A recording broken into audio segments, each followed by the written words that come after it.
Está começando um programa que consola, esclarece e educa. Está no ar. O que é o Espiritismo? Olá, muito boa tarde, ouvintes da Web Rádio Divulgar.net, internautas que nos acompanham pelo YouTube. Está começando mais um programa O que é o Espiritismo, comigo, André dos Anjos. E sempre chegamos com muita alegria para trazer esse programa que se propõe a esclarecer, a educar, onde juntos aprendemos mais sobre a doutrina espírita, trabalhando na nossa roda de conversas, temas voltados às bases da doutrina ou da atualidade, à luz do espiritismo. Para hoje, trouxemos conflitos existenciais. E quem vai nos ajudar a trabalhar esse tema é minha queridíssima amiga lá de Curitiba, Tânia Krebs. Minha amiga, seja bem-vinda mais uma vez a esse programa. Ai, obrigada, eu que agradeço o convite, né, e esperamos que a gente possa aí contribuir para que tenhamos mais lucidez diante do que nós mesmos somos, né. Verdade. E para nos prepararmos, que o trabalho de hoje vai ser denso, mas é necessário, vamos ouvir um momento de reflexão, e já que a gente volta. Ouça agora, momento de reflexão.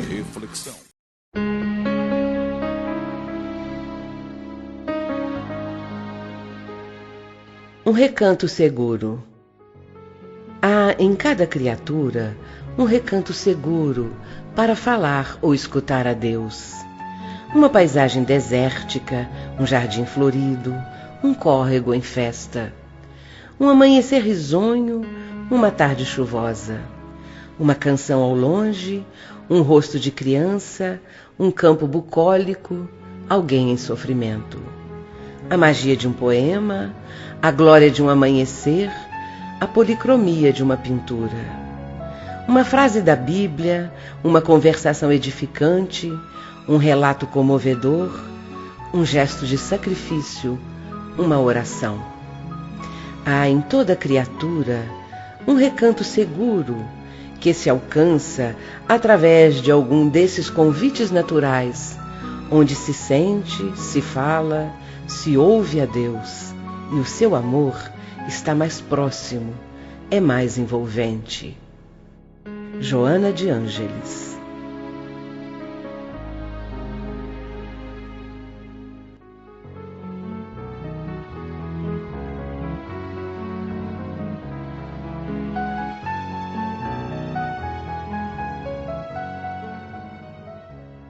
Reabastecidos, um momento de reflexão, bora trabalhar, bora estudar. Tati, solta a vinheta. A partir desse momento, você acompanha a nossa roda de conversa. O Espiritismo em Debate. Bem, meus queridos, chegamos em setembro e sabemos que trabalhamos o Setembro Amarelo, prevenção ao suicídio, tema necessário ser falado, mas dentro da nossa, vamos dizer assim, da nossa ignorância, achamos que suicídio é efeito e não a causa. E daí está a nossa amiga Tânia para nos ajudar a entender o que são conflitos existenciais, para a gente aí chegar a desenrolar esse novelo que é toda essa problemática. E aí, Tânia, minha amiga, eu já começo pedindo para ou você me corrigir, né? Ou então nos explicar se realmente o suicídio seria um efeito e não causa. Com certeza, o suicídio, como todo conflito existencial, né, emocional, ele é o efeito e não a causa, né? A causa do que seja um conflito emocional, ele é a insatisfação, é o vazio, ele deriva da falta de identidade daquele indivíduo, e automaticamente ele começa a expressar essa não identidade com as suas lutas internas. Então, os conflitos, a palavra já diz, são as nossas lutas internas, e elas têm múltiplas faces, e o suicídio é uma delas. Ela é sempre o resultado, o efeito, e não a causa. Então, o grande problema dos conflitos, ele reside exatamente em buscar as causas, e não o efeito. Tá? Então, Tânia, pela tua fala, eu deduzo que todos nós temos. 100%. 100%. Todos nós no planeta, inclusive os animais, todos nós temos conflitos emocionais. Todos. Não existe um ser vivo que tenha a saúde mental, né? 100%. Não tem. O que nós fazemos é todos os dias buscarmos a nossa melhor versão daquele dia. Daquele dia. Olha só.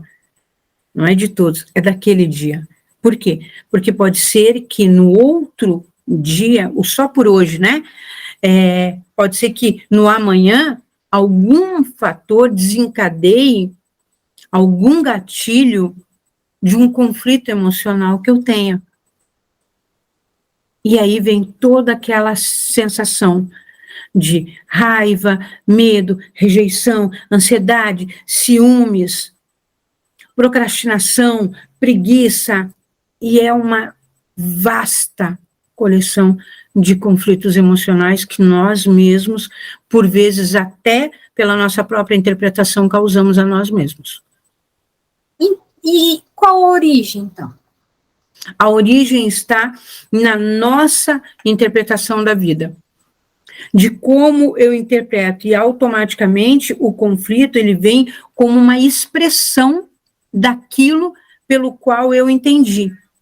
Então, nós somos um triângulo, né? Meus valores, percepção e senso crítico. Então, vou dar um exemplo de um conflito emocional que pode, na vida adulta, vir acompanhando de ausência, rejeição, medo.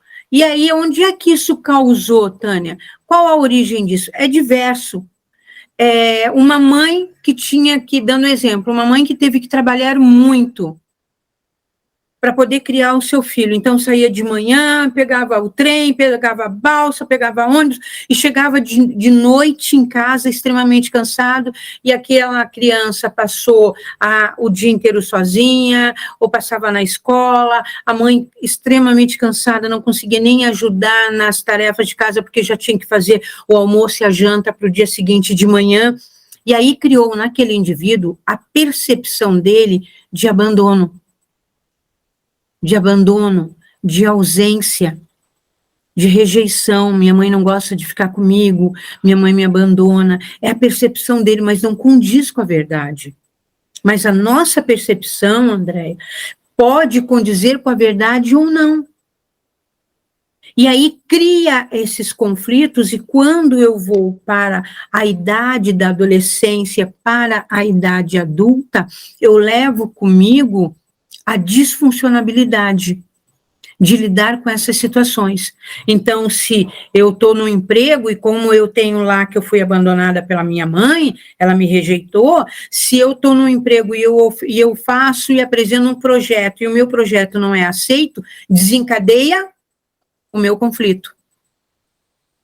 Eu não sou competente, porque eu sou rejeitado, porque eu não sou competente, porque o meu trabalho não é bom.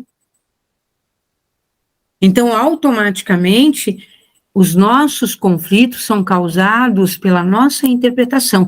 É o desenvolvimento da minha própria leitura de identidade, a minha autoimagem.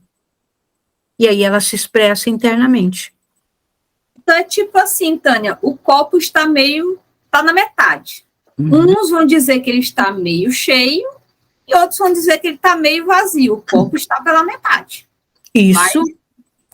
Exatamente, a interpretação é individual, e ela pode condizer com a verdade ou não.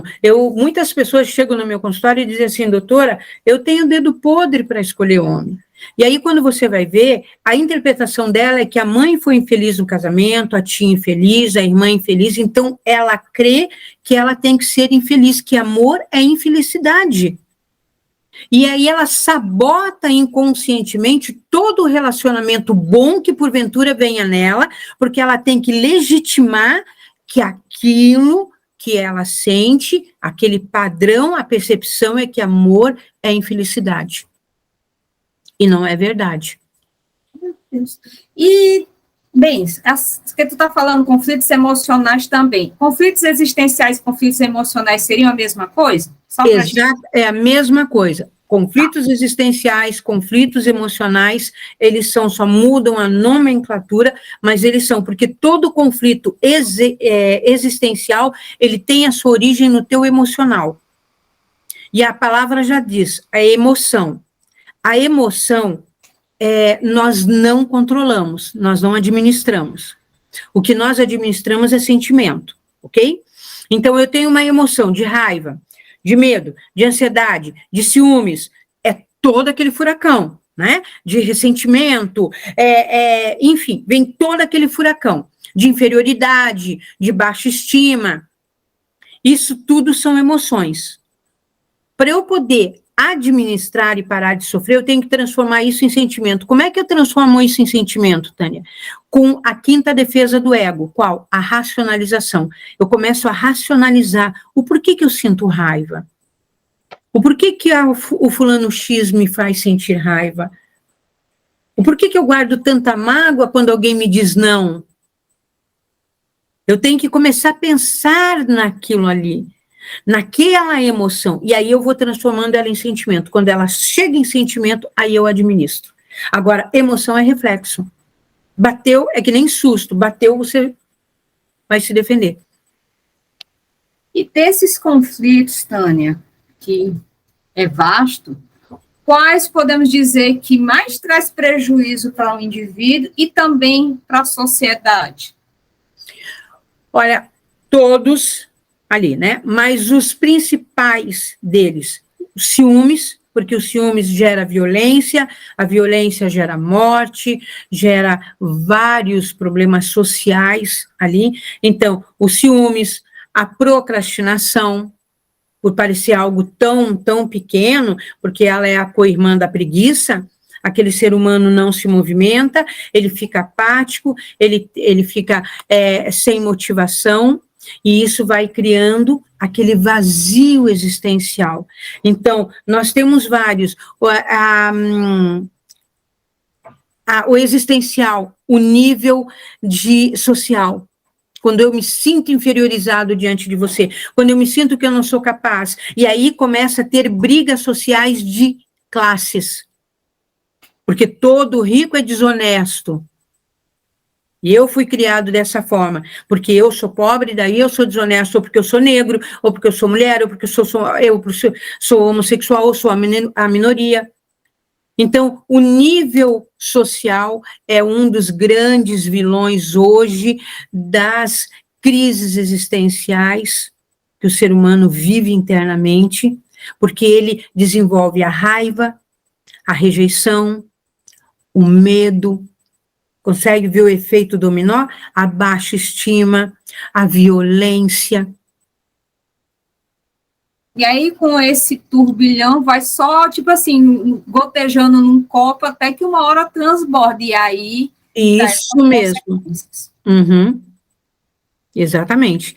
E aí, quando transborda, o ser humano sai dessa visão existencial e ele cai num buraco enorme de um vazio e de insatisfação, aonde se desenvolve a neurose noogênica, que é essa indiferença a tudo. As pessoas vão ficando duras, frustradas, amargas, outras enveredam para o suicídio, que é uma grande maioria.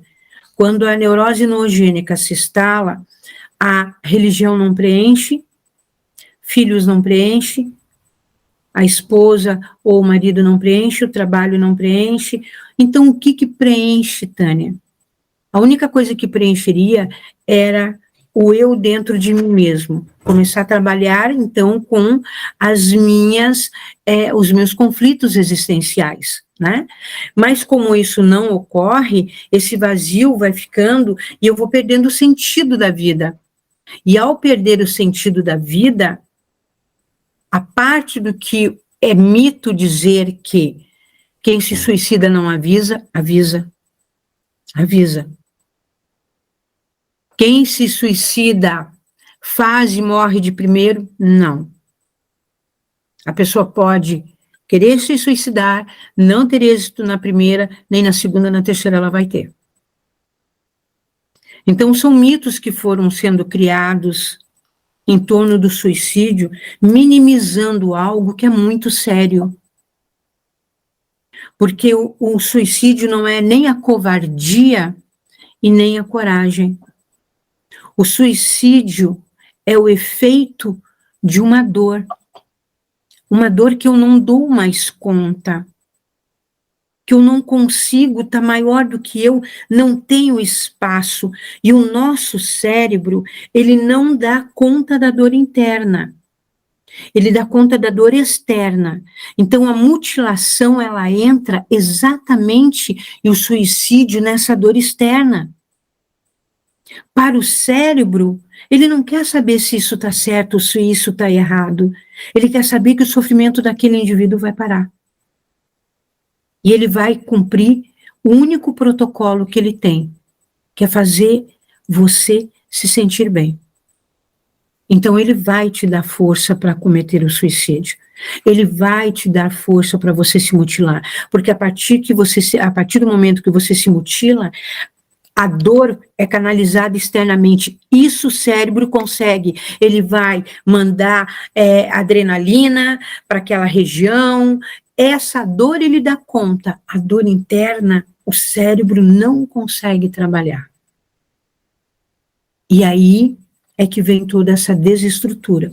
E é onde o suicídio entra. Então ele tem que ser olhado com muita cautela, com muito cuidado, com olhos realmente assertivos.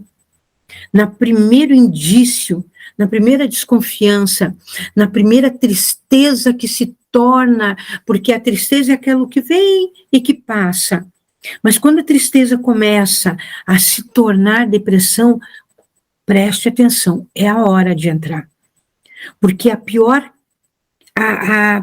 crise que nós temos, existencial, emocional, é o desamor.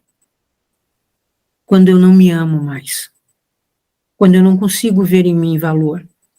Quando eu não consigo me ver nem merecedor de estar vivo. De todas que a gente pode dizer aqui, drogadição, as nossas lutas íntimas, que é a existencial, a emocional, essas lutas, o desamor é o que fecha todas, sela todas. Porque daí não adianta você mandar boia, você mandar um navio, é a hora de você mergulhar naquele mar da escuridão daquele indivíduo para retirá-lo de lá. Tânia, tu falou aí a questão de Deus, né? Uhum. Muitas das vezes a gente vê, quando tá falando desse assunto, a pessoa tá deprimida, é falta de Deus, procura Deus, ou até que ponto isso ajuda ou atrapalha, porque é um assunto tabu ainda, né? Muito, apesar de que existe, acho que desde quando existe humanidade, porque no próprio Evangelho, né, Kardec nos traz a melancolia, falando desse estado de coisas que para se ter calma, né? É tipo assim, ter calma, aguarde, confia.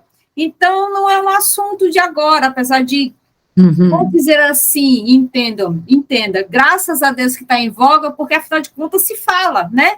Porque se está botando debaixo do tapete, não se fala, e aí não se busca o socorro, né? Às vezes a pessoa não sabe nem aonde recorrer. Então, nos esclareça essa questão de dizer que para a pessoa, isso é falta de Deus, ajuda, trabalha, é isso mesmo, ou então faz parte da solução do problema. Joana de Ângeles, né, que, como eu digo, é a nossa maga patológica, né, do psique humano, ela traz bastante essa análise sobre a falta de Deus. Não é a falta de Deus. Até quem acredita em Deus se suicida. Porque é uma condição ainda humana. A não resistência à dor, bem como diz Joana de Ângeles, a não resistência à dor, né? Então, é uma falta de si mesmo dentro de si. E que, como aquele ser humano está tão doente, ele não. É como uma pessoa que está extremamente doente, está com sede, a água está perto, mas ela não tem força para buscar. Então, não é a melhor estratégia, é falta de Deus. A melhor estratégia é você ser a personificação de Deus naquele momento. Como assim? Com acolhimento da dor daquele indivíduo, não minimizar a dor, entendê-la. E nós não estamos falando para potencializar, mas para que entenda que cada ser humano tem um limite, que o meu não é o teu não é o da tua vizinha.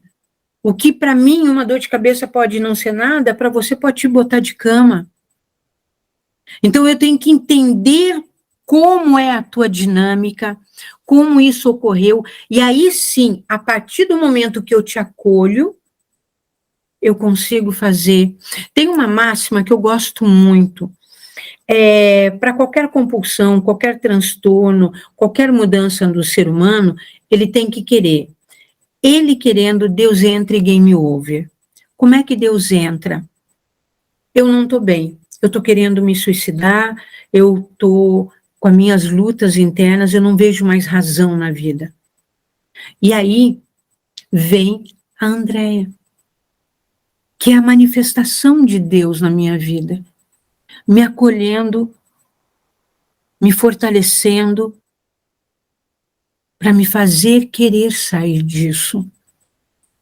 Então não é Deus que tira, a figura de Deus que tira qualquer ser humano da escuridão. Nós somos sua imagem e semelhança. Então somos nós, em nome de Deus, que ajudamos o nosso próximo. Tânia, o ressentimento, ele é muito confundido com mágoa, né? Uhum. E dizem que ele é muito danoso para o indivíduo. Isso procede? Por quê? Na realidade, né, todas as crises existenciais, elas são em cima, todos esses nossos conflitos que nós temos, emocionais, existenciais, que nos colocam em crise, todos eles são altamente danosos para nós. Nós somos nosso maior algoz e a nossa principal vítima, né? E o ressentimento, assim como os ciúmes, assim como a raiva, assim como o medo, ele intoxica, ele deixa aquele ser humano extremamente intoxicado, a alma adoecida, o espírito adoecido. E aí sim, se ele não trabalha isso de forma neurológica, ele vai levar com ele impresso no seu perispírito e vai aparecer de novo em futuras reencarnações. Então, tudo que eu não trabalhei hoje, eu levo como promissória para amanhã. Por isso que hoje esse levante até no campo doutrinário, na espiritual, para trabalhar todas essas mazelas íntimas que nós temos. O conhecer-te a ti mesmo nunca foi hoje tão necessário. Porque a partir do momento que eu consigo me entender, eu consigo entender o porquê que eu tenho esse ressentimento, e se esse ressentimento é verdadeiro ou ele é uma realidade. Porque verdadeiro é o fato, realidade é aquela minha percepção, é o que eu acredito desse fato. E ele pode não ser verdadeiro. E você pode ter dito não para mim, porque era melhor e eu passar o resto da vida com um ressentimento imenso teu. E ao contrário, você só me fez bem. Então o ressentimento, ele causa muita dor. E enquanto eu não consigo perdoar primeiro a mim mesma, porque o ressentimento, a palavra já faz, né? Eu estou ressentida várias vezes, quando eu não consigo perdoar primeiro a mim mesmo, e aí perdoar você, eu não vou conseguir fazer a minha vida fluir em hipótese nenhuma. Porque qualquer circunstância com terceiras pessoas vão sempre disparar esse gatilho, aquilo que eu falei. E às vezes é um pensamento, o nosso pensamento, a nossa construção mental, ela é muito rápida, né? Então, qual é a minha formação? Formação da Tânia, para poder entender tudo isso, né? A formação da Tânia. Eu tenho, a minha formação base é a neurobiologia do comportamento humano e a plasticidade neural. Então, é nisso que eu trabalho. É essa a minha formação. E nessa formação entra daí todos os transtornos, todas as intervenções de crises, todas as neuroses e todos os conflitos existenciais. Por quê? Porque ela inicia na mente. Ela só se projeta, Andréa, depois que ela criou o corpo mental. Quando eu passei a acreditar que aquilo ali, acreditar que você me trai, acreditar que, e aí formula os ciúmes, e aí formula a violência. E tudo isso, nós temos o fitogênese e o oncogênese. O que é isso, Tânia? Eu vim de um lar onde a mãe é ciumenta e o pai é ciumento. Eu herdei. Eu vim com essa característica dos ciúmes. E aí eu caso com uma mulher ou com um marido que é altamente afetivo, abraça todo mundo, beija todo mundo. Isso vai viver disparado. Então nós também aprendemos. Muitas vezes os nossos conflitos existenciais, eles nos foram repassados, herdados, e depois vem a experiência. Ah, mas daí eu sou altamente ciumento, porque eu vim, mas eu casei com uma pessoa extremamente calma, e nunca me disparou ciúmes. Porque eu casei com uma pessoa extremamente calma, que nunca me colocou em xeque, me deixou em luta, como os meninos dizem, né? Estou em luta. Não me deixou em luta. Então, os nossos conflitos existenciais também têm uma parcela de herdar do aprendizado que me foi passado. E aí é reforçado pela experiência pelo qual eu vou viver. Uma pessoa que dispara esses gatilhos, que está comigo ou não. Então é muito complexo apenas dizer, dentro de tudo isso que a gente está vendo, André, é muito complexo dizer apenas que é falta de Deus. Porque nós também aprendemos.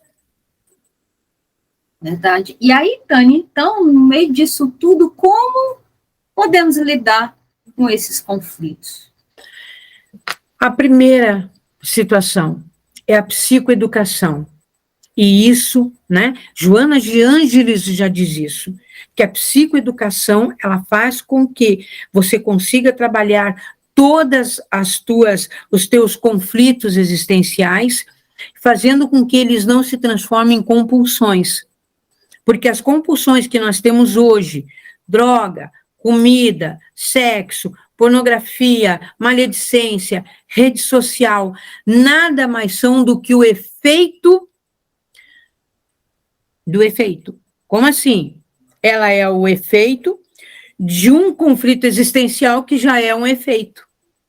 Olha o efeito, né? A dominó ali, né? Que a gente tem. Então, o que vem lá da ponta vem derrubando. Não existe compulsões sem conflitos existenciais. Não existe. Então, todos nós somos adictos, que é uma palavra que se usa muito dentro da drogadição, mas ela não é. A adicção é, eu sou dependente de alguma coisa. Né? Então, e a nossa compulsão é a dependência de alguma coisa. Pode ser da família, pode ser o codependente, né? Pode ser dos filhos, do marido, da esposa, da família, do alimento, enfim, de todas as outras compulsões. Então, não existe uma pessoa, de nós que não seja adicto, nem que seja da nossa própria religião. ou dos dogmas que nós montamos, ou dos rituais que eu faço para me manter calma. Levanto de manhã, 5 horas da manhã, vou fazer minhas meditações, depois minhas orações, depois já é uma adicção. Quando você torna isso um ritual e você depende disso para estar equilibrado, se tornou uma adicção. Então, é todo um reflexo. Como que a gente consegue, então, trabalhar, Tânia, com isso? Conhece-te a ti mesmo. O ego, ele se defende de 5 maneiras: negação, compensação, projeção, introspecção, racionalização. Essas são as 5 defesas do ego. Todo mundo hoje tem uma interpretação ainda antiga, errônea, de que, o fulano é egocêntrico, o fulano é o ego dele, tem que ilustrar o ego. Não, o que nós estamos ilustrando é o superego. A nossa personalidade, ela é formada por 3 configurações: o id, o ego e o superego. Quem é o id? É aquele que diz: Andréia, amanhã é feriado, pega a tua mochila, amor, e vai descansar. O id é aquele nosso botãozinho de vai para a vida, né? Então, como a piazada chama, o botão do Ferris, né? Apertou o botão do Ferris, chega, já trabalhei muito, o botão do sextou, né? Sextou e acabou. E aí vem o ego. O ego é o gerente de todos nós. Sem ego, nós caímos num buraco dos nossos conflitos existenciais e ele não para. E você fica caindo. O ego é que vai fazer com que a Tânia dê o melhor dela como mãe, como profissional, como filha, como amiga, como cidadã. É a nossa melhor versão, porque nós somos multifacetários, né? A Andréia não é como irmã, como é como mãe. Então, nós temos multifaces, nós somos uma cebola. Então, em cima disso, é o ego que nos administra.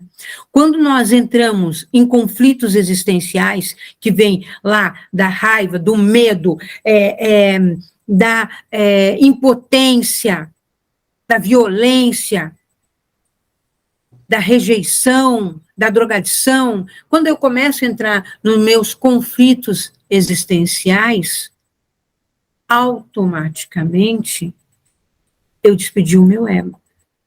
E aí quem é que vai ter que vir administrar uma empresa chamada eu? O superego. Porque o id não administra ninguém, ele só quer farra. Vem o superego. E o superego, ele é o chefe, né, do almoxarifado, vamos botar assim. E aí ele vai vir, como é que eu vou administrar esse negócio que eu não sei? Então ele precisa empurrar todo mundo para longe. Aí ele nos desenvolve um mecanismo de defesa: arrogância, orgulho e prepotência. A arrogância, o orgulho e a prepotência acima do que qualquer pessoa pode pensar. Quando esse ser humano tem essas características, ele é a pessoa mais fragilizada que está na tua frente. Porque daí o ego, há muito tempo, já foi despedido. E quem está administrando aquele ser humano sem administração nenhuma é o superego. E ele coloca toda essa carga de proteção para que ninguém chegue perto, porque eu não sei o que eu vou fazer com essa rejeição, eu sei lá o que é a procrastinação. O superego não sabe trabalhar com os nossos conflitos existenciais. Ele não sabe trabalhar com aquela emoção que você tem quando você vê um pai que um dia te machucou. Quando você vê uma situação na rua de uma injustiça que te remete a injustiças que um dia você já passou, ou até em outras vidas, e que dispara os teus gatilhos do perispírito. E aí o superego não sabe administrar isso, não. Então ele tem que fazer você ficar uma pessoa altamente prepotente, altamente arrogante, para você olhar e dizer, isso não é comigo. Eu sou acima disso aí. É uma defesa. Então, para um ser humano ser saudável, ele tem que estar com o ego presente, ele tem que estar ali. O ego saudável é aquele que faz você reconhecer as suas qualidades. Olha o que eu estou falando. Nós aprendemos desde pequenos, até de forma doutrinária, que reconhecer as qualidades pode trabalhar o teu ego, a tua arrogância. Quando eu reconheço a minha qualidade, eu tenho a capacidade de reconhecer os meus limites sem me desesperar. E aí eu saio do problema e caminho para a solução. Tânia, onde é que está o self dessa história? Que eu sempre me confundo. Ego, self, onde é que está o self nessa conversa? Então, o self é o eu, né? Então, uma empresa chamada eu. E o ego, o id, o ego e o superego é que fazem a composição. Então, nós somos, lembra que eu disse que nós somos uma cebola? Então, o eu é o último, é ali, a empresa. Aí, em volta dela, nós temos a sombra, que de acha isso. É o mundo dos nossos conflitos existenciais. Ele é a nossa sombra, né? Que daí, aqui, nós podemos mapear a noite inteira de conflitos existenciais, eu e tu. Mas o pior deles, o chefe de todo mundo, é o desamor. Porque do desamor vem a desvalorização. Então, se eu não me amo, eu não me valorizo. Se eu não me valorizo, eu não me vejo merecedor.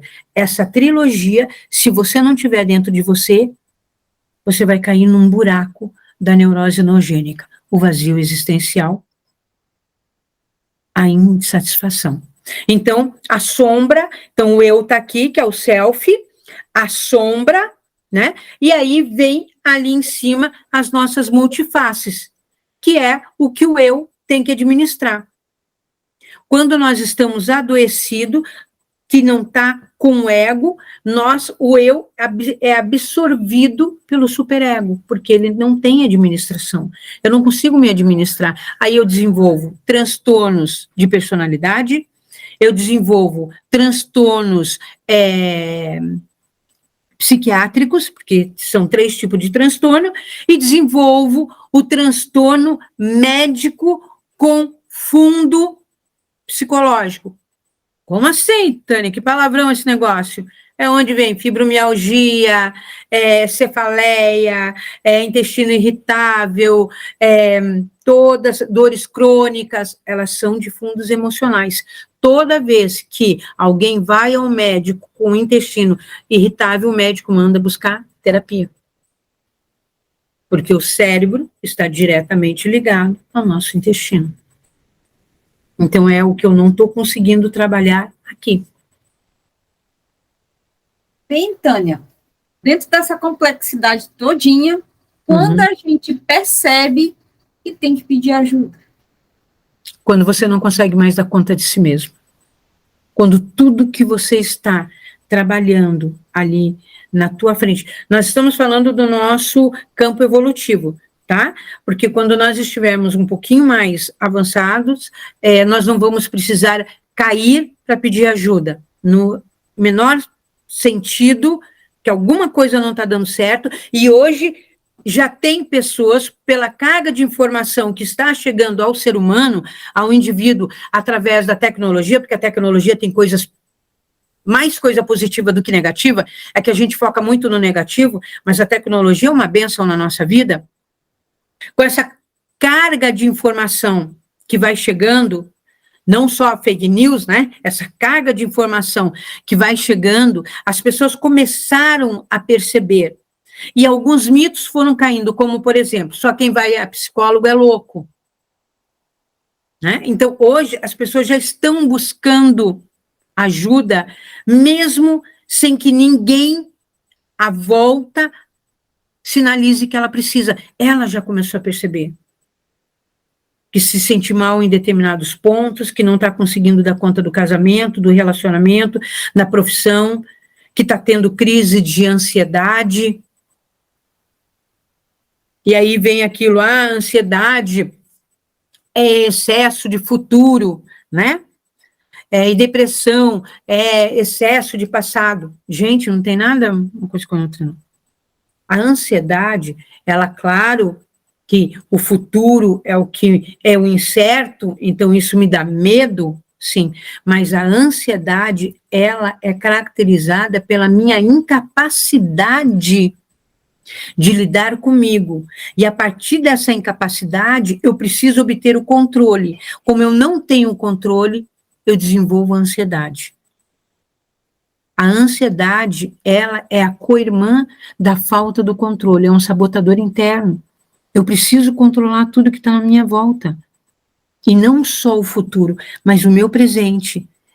E nós não conseguimos controlar. Você, por vezes, faz o teu melhor numa empresa e mesmo assim a empresa está passando por uma situação financeira e você é despedido. E não tem nada que você possa fazer a respeito, você fez o teu melhor. E aí te causa um nível de ansiedade. Será que eu fiz algo certo? Será que eu errei? Será que eu vou conseguir emprego? Então você foi do passado para o futuro num espaço curto de tempo, dentro do teu próprio presente. Então, 2 tempos não existem para nós. O passado a gente não muda e o futuro não existe, porque ele depende do teu presente. Então, a ansiedade hoje, ela é um dos maiores males do século. E a partir de não encarar a ansiedade de forma clara, como assim? A farmacologia entrou com tudo com os ansiolíticos. E aí nós trabalhamos o que, André? O efeito, e não a causa. E aí eu não trabalhando a causa, eu continuo tomando ansiolítico, que o meu cérebro habitua, daí eu tenho que aumentar a dose, aí eu tenho que aumentar a dose, daí de ansiolítico eu já estou também tomando antidepressivo, e daqui a pouco eu já estou tomando um antipsicótico, porque é a indústria farmacológica. A ansiedade é inerente ao ser humano. E ela é boa. Ela só é ruim como ego. Ela só é ruim quando ela se torna disfuncional. Quando eu quero controlar tudo e não consigo. Aí eu vou tornando esse sentimento em disfuncionalidade. E aí ele passa a ser uma emoção. E além, lógico, de depois de buscar ajuda necessária para sair desse turbilhão e conseguir se conter, né, vamos dizer assim, se caber, né, como a doutrina pode ajudar nessa terapêutica? Ela já começa a ajudar na própria escolha do profissional. Como assim, Tânia? Nós vimos lá, psicanálise, veio o psiquiatra, né? Psicanálise é a mãe de todo mundo. Daí veio o psiquiatra.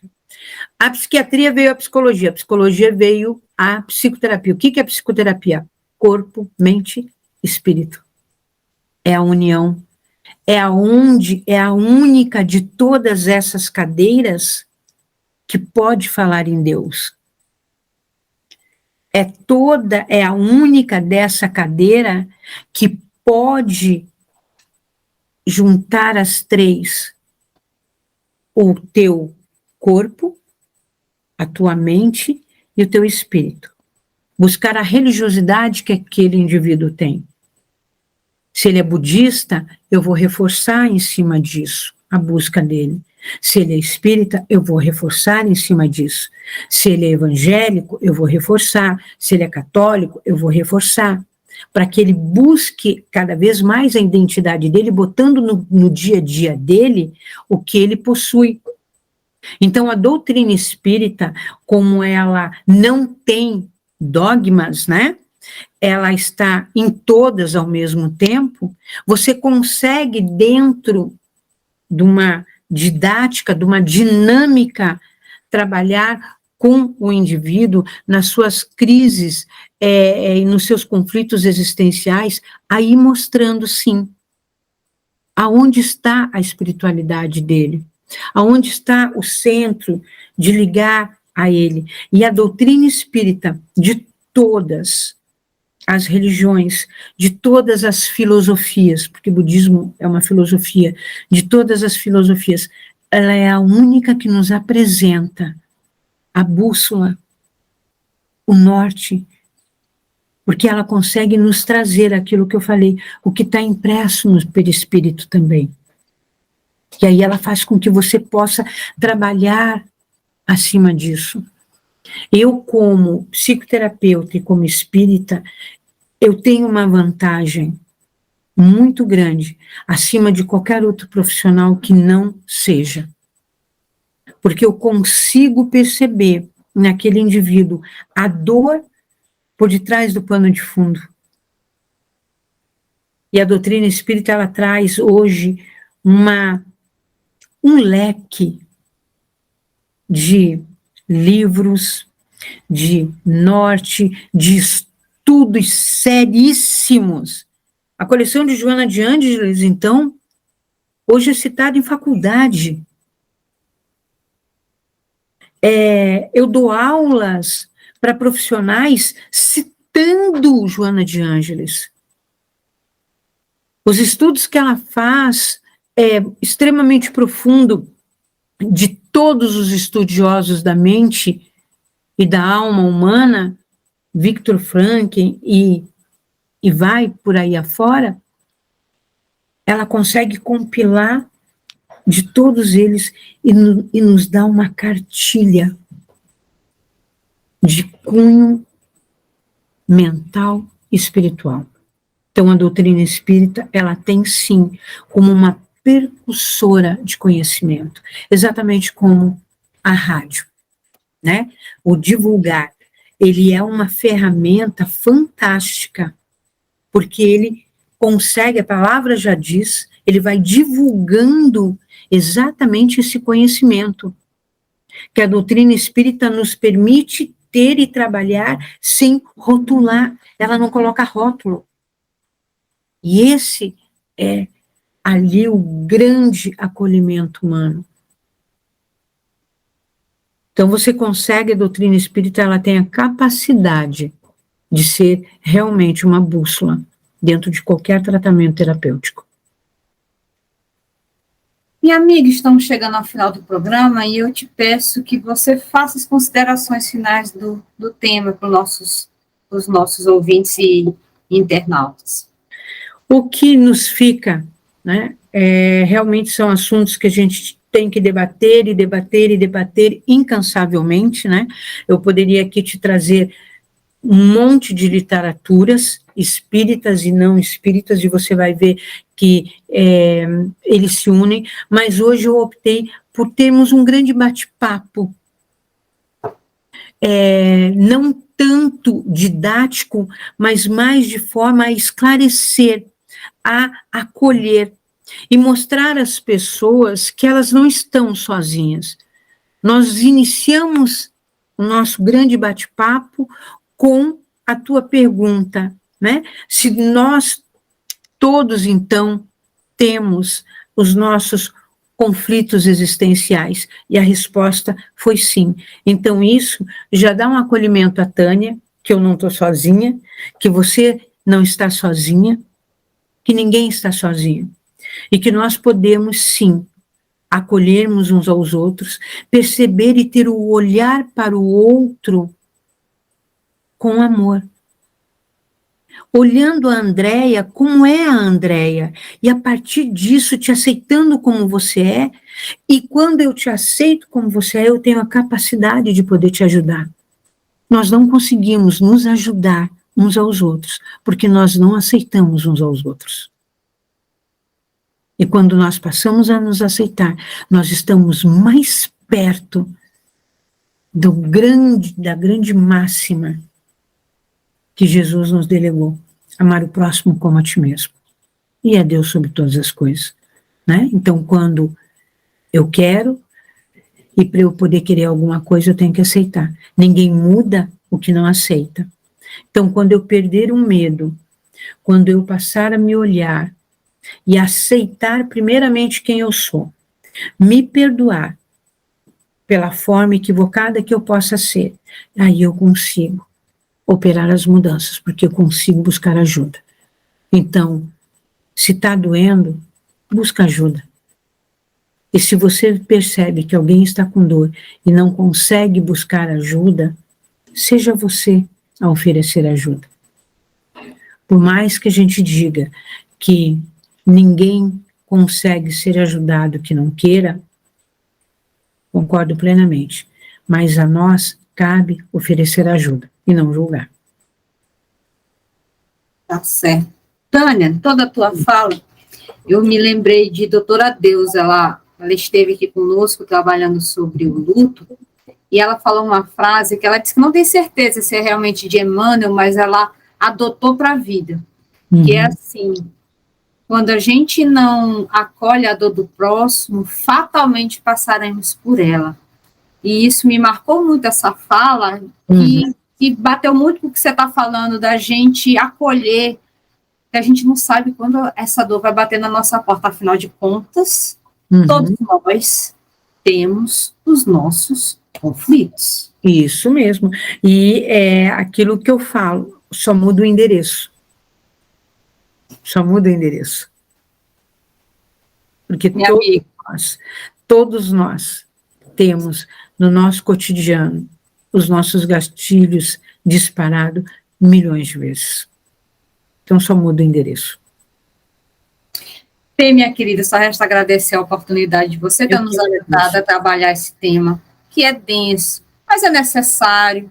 A gente tem que falar, e é importante trazer as informações seguras para que a gente possa buscar a ajuda, bater na porta certa, né, Tânia? Que às vezes a gente está no turbilhão, não consegue saber de nada, e se a gente não tiver uma informação segura, como a gente vai sair disso tudo? Então, minha amiga, muito obrigada por ter nos ajudado a trabalhar esse tema. Não, eu que agradeço, gratidão profunda por você ter dado, doado e a divulgar, doar esse espaço tão importante hoje para todos nós, principalmente pós-pandemia, que ainda é um pós-contestável, né? Um pós-pandemia, onde veio para fora todos os nossos conflitos existenciais, eles potencializaram com certeza, porque misturou o meu, o teu e o nosso na mesma casa. E a vocês, queridos ouvintes, internautas, muito obrigado por estar sempre conosco. Você já sabe, o programa está terminando, mas é gravado em vídeo, então você pode nos assistir quantas vezes achar necessário e compartilhe com seus amigos, nos ajude a amplificar essa mensagem do Cristo e da doutrina espírita, onde se fizer necessário. Paz e alegria a todos. Você ouviu o que é o Espiritismo?